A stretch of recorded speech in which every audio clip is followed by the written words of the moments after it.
Welcome to Sunday Night Saga. Today's story name here by John F. D. Taft. The first time I saw him he was all motion and energy, pushing over his littermates, straining to get to me, to be taken with me. To be with me. Here. The last time I saw him he lay motionless, a pool of dark water in the middle of the country road that runs in front of my house. Only it wasn't the last time, not really. I'd gone in for a second, just a second, to pee while I let him out to do the same. I was late getting home from work, and I knew he'd be anxious to get outside. It was dark, no moon, and he was a small, black pug. But I wasn't worried, never gave it a thought. The road, a narrow, gravel thing, heavily cratered and barely graded, was little used. I live on, if you'll excuse me, a dead end. People who actually use it are those few who actually live on it, and there aren't many of us. Traffic wasn't a concern. I remember zipping up, my mind wandering over that day at work, what to fix for dinner, what was on TV that night. Nothing more. He'd come in, I'd cook something from my bachelor repertoire, share it with him, and we'd curl up on the couch together, pretend to watch a program or two before hitting the sack. Not that night, not ever again. I left the bathroom, walked through the house to the back door. The night was cool, and I could hear the river, a dark ribbon twisting through the greater darkness, gurgle just beyond the trees and down the bank at the rear of the property, its waters faintly limned by distant house lights.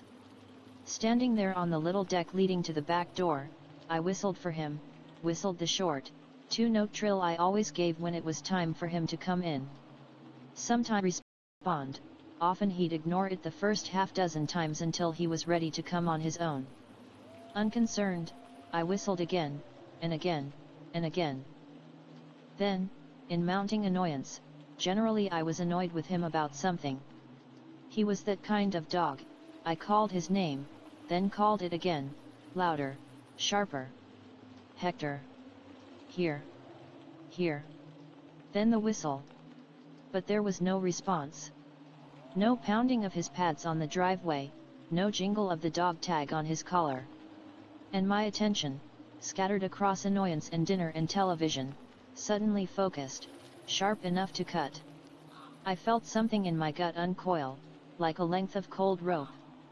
My mouth went dry, even as something in my brain told me not to make too much of it. He was just sniffing around the neighbor's house or nibbling a treat disgorged from the septic tank or following the scent of a passing possum or any of 1,000 things that could have drawn his attention away. But I grabbed the flashlight and flew out the back door, down the driveway. Deep into spring, and the trees still wore something between buds and leaves. Otherwise, their naked limbs raked the sky. Clouds mounted in the distance, roiled darkly, ready to spill over the hills on the horizon and into the little river valley where we lived. It would rain tonight, heavy and hard.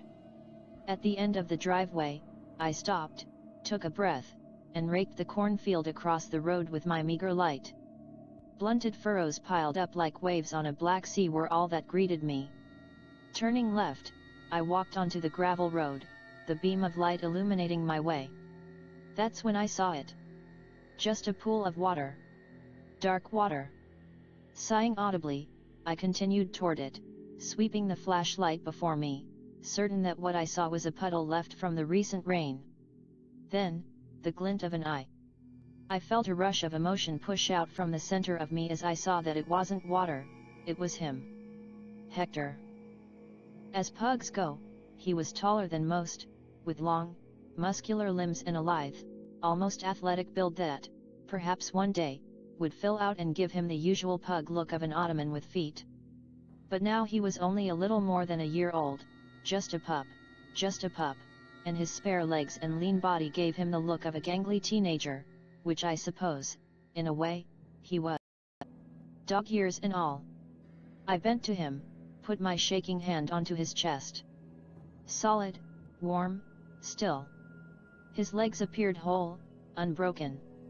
They were arranged in a kind of repose, as if he had simply lain down in the road to take a nap.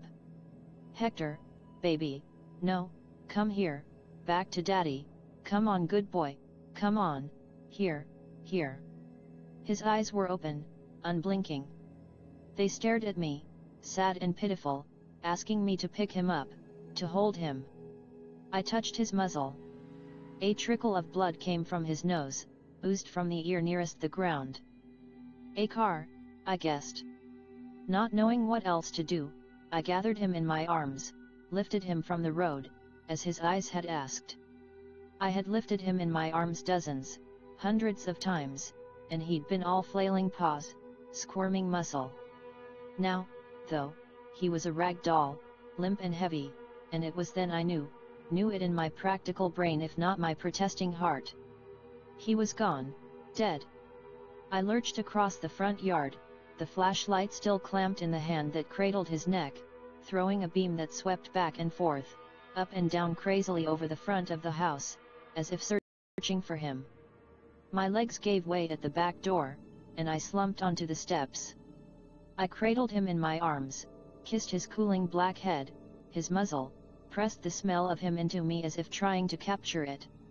I whispered my love for him, my anguish into his soft ears. I wanted him to hear the sound of my heart breaking, to know that he was loved enough to break it. How long I held him like that I don't recall, but the cold stickiness of his blood soaking my shirt brought me back. Moving him, my tight embrace of his broken body had made the bleeding worse, and I wore it on my shirt, my pants, dribbled onto my shoes and socks like an accusation. Hours later, after he'd been buried by my friend Chris, whom I called that night, I looked at myself in the mirror, saw his dark, dried blood across my cheek, my neck, on my hands and arms. I looked at myself in the mirror for a long while, knowing I should take a shower before trying to go to bed, as Chris suggested before he left, after he'd buried my dog, my friend, my companion. But I didn't want to wash the last of him down my shower drain, didn't want to lose the little part of him I had left, when the rest of him was already cold, already underground, already being rained on. In the end, I took the shower, but threw the bloodied clothing into my hamper, and haven't removed it since. When sleep finally did come that night, it came late and more from emotional exhaustion than physical. I listened to the rain pound the roof and worried about him getting wet. And though I missed his back pressed against mine as it usually was when we slept, I kept his collar wound through my fingers through the night. I didn't sleep much at all, maybe just a little as dawn crept closer to the horizon. But when I did, the only solace I received were images of his sweet face, but not calm and peaceful as he'd been when I'd held him. No, now his face was distorted, his muzzle drawn back in a rictus from his teeth. His eyes were wide and fixed, grey and cataractous. And the blood, it had been only a thin trickle. But now, in my dreams, it gushed from his nostrils, his ears, wept from his wide, accusing eyes. I awoke shaking, nauseous, and rose to sit vacantly in front of the television, watching images of other people's woes, other people's losses. Go ahead and take the day off, my boss told me the next morning. I was sensitive, still am, to that tone in people's voices. You know that it's only a dog tone that some people give you when you show the slightest inclination to grieve the loss of a pet. I'd gotten Hector when he was 8 weeks, and had raised him since then. It was him and me against the world. I knew it, and I think he did, too. No one was going to tell me that he was just a dog. Another friend I spoke with that morning mentioned that tone, those people. He told me to take their names down and pass them to him. He'd personally kick their asses for me. But it wasn't there. My boss knew how much Hector's death was tearing at me. A single day off was the least he could do. I spent the rest of the morning in bed, lying in sheets that smelled of him, bore his dark hairs. I cried some, more than I ever thought I could, more than I ever thought I should. I hadn't really slept the night before, so I tried to pull the covers over my head, tried to find some piece of sleep that wouldn't confront me with his battered, bloodied body. And succeeded. The next time I saw him, was the first time he tried to kill me. When I awoke, it was strangely dark, and I shuffled to the kitchen for a glass of water. I glanced at the microwave clock. 7:43 p.m. I'd slept all day, but felt no better for it. He wasn't there at my feet, watching me, his eyes darting unsubtle from me to the pantry where I kept his treats. I looked at the space on the floor where he should have been and sighed. Taking a glass down from the cabinet, I bent to the sink, turned on the water and ran it for a second, waited for it to get cold. I absently looked out the window as I filled the glass. Dropped the glass just as absently into the sink. There, across the river, a blotch on the far bank, etched in dark relief against the bruised, twilight sky. The glass shattered, but I was already out the back door, not breathing. I scrambled to a stop where the backyard sloped down to the river, glared into the setting sun. It simply could not be. He was there, just across the winding river, no more than 30 feet away on the edge of the opposite bank. I could just make him out, like a dark ghost backlit against the sun. He seemed to be sitting, directly facing me, unmoving. I stumbled down the bank, clawing at the raw, wet earth, barely able to see through the twilight and my tears. Coming to myself as the cold river water spilled into my shoes, soaked my socks. I couldn't see his eyes, but I felt their pressure on me. Come here. I took another step into the river, my shoes squelching in the mud, the water coming up to my shins. No. Of course it wasn't him. He was dead, buried not more than a few yards away. I could turn to my right and see the disturbed clods of earth that lay atop his body, had I wanted to. But I couldn't cross the river, I knew that. It would move slightly, ever so slightly, just a tilt of its head, and my heart expanded until I felt it press against my ribcage, as if it might burst through. That tilt, that comical, what, turn of the head dogs do when they hear an odd tone or when they're not quite sure what you've said. I'd seen it from Hector many, many times. My heart crowded my chest, stopped moving. I closed my eyes slowly, opened them even more slowly. He had turned, was moving away into the brush on the opposite side of the river, until he faded into the scrubby darkness and was gone. I let my breath go in a strangled gasp that was as much a sob as anything. Turning to the house, I pulled myself from the reeking river mud and climbed the slippery bank, ready to seek the comfort of my bed. But I walked instead to where he was buried. Looking down, I saw the grave, the slightly raised mound of dirt. It was still there, unchanged from the previous night. He was still there, unchanged, too. The tears fell, and I went inside. Days of searching the internet, trying to assuage the grief I felt.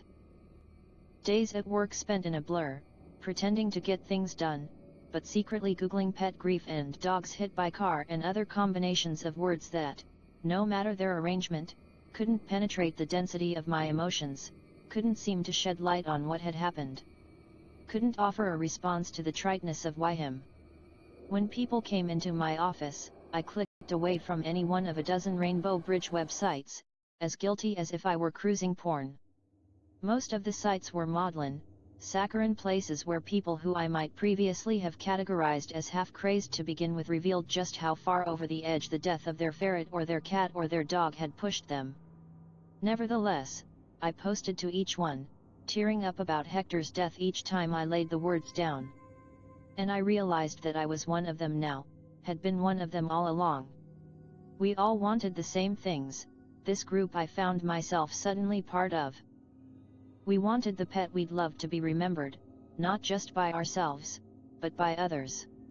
And we wanted to do something, some small thing to honor that love, in the chance, no, the hope, however slim, that Pet would know in a way that perhaps we'd been unable to communicate to it in life, that it was loved. I saw him again a few days later, as I was driving home from work. I'd turned onto the road that leads to my house after a long day at work spent trying to catch up from everything I'd been avoiding since his death. It had been a busy, harrowing day, the more so as I realized just how much had slipped past me that week. The radio was on, an afternoon drive show, and the weather was forecast to be sunny and cool tomorrow. I was not paying attention, having driven this length of road so many times I didn't think it necessary. The day was bright and cool, as the radio had just promised tomorrow would be, and something caught my eye keeping pace with the car on the passenger side. I stomped the brake, swerved left, and the blur shot out in front of the car, still on the right margin of the road, paused. A squirrel, I thought at first, or maybe a groundhog or someone's cat. I realized how wrong I was just as I cursed myself for not paying attention, for almost running down an animal just as that unknown driver had run down Hector in front of my house. The dark shape stopped in a pool of shadow cast by the trees on the side of the road. It was small, a bit larger than a cat, and it stood motionless, facing away from me, down the road ahead. Then it turned its head, looked at me without turning its body. Hector.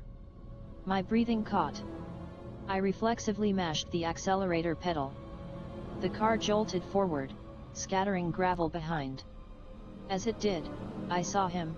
God, it was him. I'll tilt his head at me and pull his loose lips into a doggy smile. Then, he turned his head and dashed forward. Come here.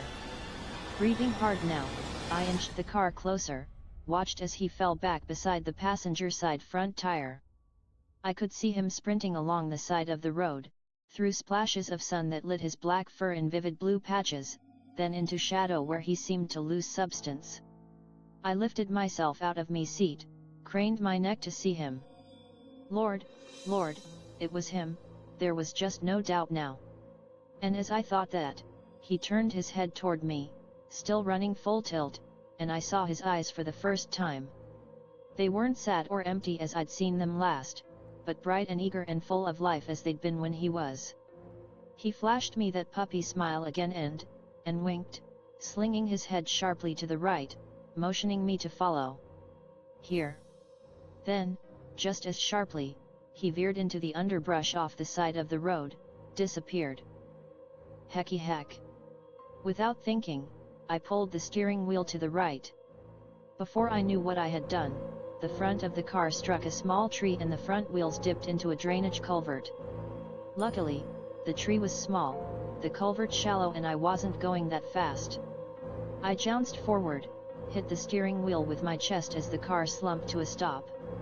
I sat there for a long while, listening to the idling engine, the chirping of birds and droning of insects, waiting for the full import of what I'd seen, what I'd done to sink in. If I'd have been going any faster, I'd be. I let out a long, slow breath. After a few seconds, feeling like a fool, I backed the car out of the ditch and away from the tree, got out to check for damage: a dented front fender and a smashed headlight on the passenger side. And I knew how lucky I was. I could have flipped the car or hit a larger, less yielding tree. I could have killed myself trying to get to him. I thought, for a moment, maybe that's what do dogs go to heaven? They do in cartoons, Chris replied, covering a small plate in ketchup at the local sports bar we usually had lunch. The look on my face gave him pause. Hector. I nodded. Well, he said, smashing a red dripping French fry into his mouth. I guess I never really thought of it. I mean, if dogs go to heaven, then what about squirrels? Moles? Flies? I waited, silently chewing my hamburger and giving him time. So, you think they all, go to heaven? Swallowing a gulp of iced tea, I nodded. Why not? Why doesn't everything that's born, that dies, all go to the same place? Flies? Are you shitting me? He asked, his face scrunching up as if this conversation had taken a turn from sort of uncomfortable to plainly crazy. Well, I mean, sure. We're all born into the same place. Why wouldn't we all die into the same place wherever, whatever, that is? I wiped my mouth with the napkin, settled it back into my lap. I need to know, to believe, that Hector is there. That he's somewhere safe, loved. Heaven, he asked again. For a dog. Heaven. Nirvana. Valhalla. The afterlife, whatever. I need to know he's okay. Why is that so important? I waited a minute, pretended to watch the weather report on one of the big screen TVs. Because I keep seeing him. And I think he wants me to follow him, to come to him wherever he is. Chris closed his mouth, swirled his tongue around to dislodge something behind his tight lips, played for time. He looked at me hard, though. Look, man. Everyone's gotta have their own thing, believe what they want. If you believe he's there, that's great. If you believe you're seeing his ghost or whatever, great. Who cares what I think or what anyone else thinks? If it makes you feel better, that's great. Just don't do anything stupid. Stupid. You know, like to be with him, he said, forcing a fry between teeth that were nearly clenched. Like that movie says. That movie. Heaven can wait, man. Heaven can wait. I took another bite of my hamburger, mainly just to have something to do with my mouth than make more crazy words. I felt embarrassed, exposed for having told him that I was seeing, what, the ghost of my dead dog? That he was trying to get me to come with him? To, where? Things don't work that way, though, do they? 1 week later I saw him again, and it almost killed me. I sat outside on my deck with a beer, waiting for the time, that damned time a week ago. The beer I lifted at intervals had gone flat, but the twilight was an explosion of colors, reds and purples and oranges.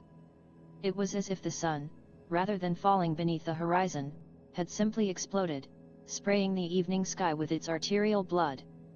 But it wasn't what I watched. I kept my eyes on the small, bare patch of the road where he'd been hit, where the car had struck his small body, run it down. Where he lay, hopefully not for long, in whatever pain or panic God allows a dog to feel in its final moments. Did he wonder what had happened? Did he wonder where I was, why I wasn't there to take the pain away, to hold him? To protect him from it having ever happened? Only a week, and everything had changed, so suddenly, without warning. I watched that spot, so bare now, so unadorned, so unremarkable for a place that had turned my life upside down. What I watched for, I don't know. Yes, I did. And there he was. I didn't need to look at my watch. I knew the time, knew it as if it were the time of my own birth. More clearly than the 2 times before, he stood outlined against the stark emptiness of the farmer's field on the other side of the road. I could make him out plainly, even though the light was fading and his coat was black. I could see his sparkling eyes, the ripple of the wan light on his coat, his short, double-curled tail wagging, eager. Standing, I went to the deck rail, put my hands on it, gripped it tightly to ensure that I was awake, that this wasn't a dream or a weird fugue state. As if to offer proof, a splinter slipped into the mound of flesh where my thumb met my palm, and I knew I was awake. Then, he moved, and my heart leapt inside me. It was a playful, puppyish move. He pounced, lowering the front half of his body to the ground, but keeping his head, his eyes fixed on me. Then, he jerked his head, wriggled his rump. I knew what those moves meant, what they said. Come to me. Come here. Here. I backed away from the railing, my brain telling me that it wasn't real, that he wasn't there. But, I mean, really, whoever listens to their stupid, heartless brain? I stumbled down the steps and across the front lawn. I was still a dozen or so yards from him, when he turned, dashed into the field about 100 feet, then turned back toward me, lowered his head to the ground again and shook his rump. Here. I didn't see the headlights of the truck that bore down on me from the left. All I saw was his small, dark body, so clear in the field, urging me on. There was a blare of a horn, the skittering of gravel, the whine of brakes. The car actually struck me, no more than a nudge really, but it brought me around. I turned, as if not really knowing where I was, how I got there, and touched the hood of the truck. It was smooth and warm, and I could feel the engine beneath the metal, like a beating heart. "Mister, you on something?" I came around the driver's side of the truck, looking back at the field. Hector was gone. Distressed, I scanned the field, but couldn't find him. Of course, because he... Then, anger. "You need to watch where you're going," the older driver snapped at me. Me? I need to watch where I'm going. I spat. "Screw you. You need to slow down and watch where you're going. I was just walking across the road, and you nearly ran me down." The man, who was probably more scared than I was, scowled. "Mister, you walked right in front of me. You telling me you didn't see my lights coming down the road, dot." I turned fully to the guy now, anger hot and gelid all at once inside me. "You're probably the asshole who ran my dog down last week," I snapped. "Why don't you slow the fuck down before you kill someone else?" Instead of making the guy even madder and perhaps getting him to leave the truck and join in a little dust-up between the two of us, his face fell, as if I'd accused him of something truly horrible, worse than nearly running me down. "Kill your dog? What a thing to say. Buddy, I didn't kill your dog. Just watch where you're going, that's all." Insulted, he rolled his window up, effectively ending the conversation. Slowly pulling away, he gave me one stark look in his side mirror. I saw him shaking his head as he dwindled into the distance. Then, all the adrenaline hit, and I tried to sit there on the side of the road facing the field, but I more fell than sat. I could feel the gravel beneath me, the beer swirling in my blood. My heart began to race and cold sweat leapt from my pores. I swallowed and swallowed, but my mouth was dry. He'd been here, I knew it, I saw him so clearly, so distinctly. He wasn't a dark shape as he'd been at first, or a blur as he raced the car a few days earlier. He'd been here, and he wanted, what did he want? Here. Come here. I'd tried, but it had almost.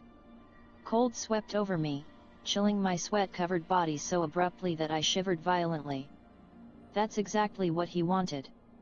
It was daylight when I saw him again, downtown. It had only been a few days since I'd seen him in the barren field, since he'd urged me to follow him, to come to him. Here. And I had spent those 2 days, in their entirety, thinking about seeing him.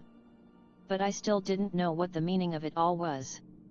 What I was supposed to take away from seeing him. That I was struck mad from grief? That I was hallucinating? That I needed to see him so badly that I was imagining him? Or was I really seeing him? I couldn't think. Deprived of sleep, haunted by wakefulness, crushed under the burden of this grief, this guilt, I couldn't hold two thoughts together for more than a few seconds. Withdrawing into myself, I remained silent at work, holed up at home, didn't go out, didn't have anyone over. Spoke to no one by phone or email. At work one day, I had to go into the city for a meeting. I had volunteered for it, eager to leave the office and my colleagues, their faces heavy with pity or contempt at what I was going through, still going through. Eager to talk to someone about something other than myself, other than my dead dog, other than my inability to close the incredible loss that had opened inside me. So, I went downtown, drove my car into the heart of the unaware, uncaring city and found a parking lot. I left my car there, descended the grotty stairwell, with its odors of gasoline and urine, down to the street level, where I lost myself in a sea of humanity, became just a mote within it, drifting like a water molecule in a great ocean of water, unknown, unknowing, unremarkable. No one knew me or cared, no one knew what I felt or cared. Lost, I paused at an intersection, waited for the street light to change. And I saw him again. The sign said "Don't walk" in bright orange, and I stopped at the front of the crowd of people poised behind me. The traffic sped through the intersection, and I stared dumbly ahead, waiting for the light to change, for the orange letters to become white and say, simply, "Walk across the street." At the other corner, a similar group of people hovered on their curb, waiting for their light to flash. I glanced down at the distant curb and saw him. Hector stood there at their feet, his entire body wagging at the sight of me. I saw his dark brown eyes, the wrinkle of his nose, the poise of his ears. He looked right at me and barked his silly, low, breathy "I am a much bigger dog" bark. I broke the mesmeric stare of his eyes and looked around. No one seemed to notice him, a black pug alone on the city streets. No one held him. No leash seemed connected to his. He was close enough for me to see that there was no collar around his neck. He barked at me again, and I knew it was him, knew it in my secret, wounded heart. Here. I stepped forward, one foot actually lifted and set itself onto the pavement. Another bark, and I saw him, finally, prancing on the far corner, weaving in and out of the legs that surrounded him, his gleeful little barks rising above the sound of traffic. Two things happened simultaneously. A city bus passed me on the street, so close that I could actually feel the heat of its metal skin press through my suit. A hand grabbed my shoulder, clamped down hard, and yanked me back onto the sidewalk before my other foot had the chance to lift itself. The light hadn't changed, and the traffic still hurtled by. The bus passed before me, and I inhaled its hot diesel breath as it went by. Before I turned to see who had grabbed me, I looked across the street, through the traffic, and I saw him still there. But he wasn't excited anymore, wasn't barking at me. He spared one disappointed look back at me before turning and padding his way into the forest of legs and feet, disappearing. "Whoa, buddy," said a large young man dressed in shorts and a t-shirt, his hand still pressing down on my shoulder as if I might dart back out into the street. "Wherever it is you're so hot to get to, you might want to wait." Thanking him, I crossed the street when the light finally did change, under the man's careful watch, spent a few minutes looking down a block or two before giving up. I missed the meeting. Of course he wasn't there. The last time I saw Hector he crossed the field alone. I sat on the deck again that night, as I did most nights in the weeks that followed his death. Nursing a beer or three, staring off into the distance, to the grey, lifeless spot where his lifeless body had lain or into the still barren cornfield. Always to see him, just to see him. And as the sun slid down the arch of the sky, I did see him, standing there across the road, on the very margins of the field. His eyes caught mine, and he playfully lowered his front half, darted his head back and forth. I heard his funny bark carry across the suddenly still air, and my heart ached with what I had to do, with what I couldn't do. Draining the beer, I walked across the yard to the road. I saw him so clearly, perhaps the clearest I'd seen him since he'd died. His eyes sparkled and his dark coat caught the fiery colors of the sun settling over the field. I came to the edge of the road, stopped at my side. He cocked his head at me, barked again. And I noticed, with mounting rue, that his bark still sounded distant, even though I stood no more than 6 feet from him now. But I knew why. I knelt there, at my side of the road, and looked at him for a second, sketched his face into the depths of my brain. I did not move near him. I did not cross the road. I thought about what that guy told me after he'd yanked me out of the way of a speeding bus. Wherever it is you're so hot to get to, you might want to wait. I can't, I finally said to him. I love you, but I just can't. He cocked his head back and forth at me, at my words, but his eyes lowered, turned away. It's not my time yet, Hector. I know you want me to come, I know you want me there. And I want to be there, Just, not yet.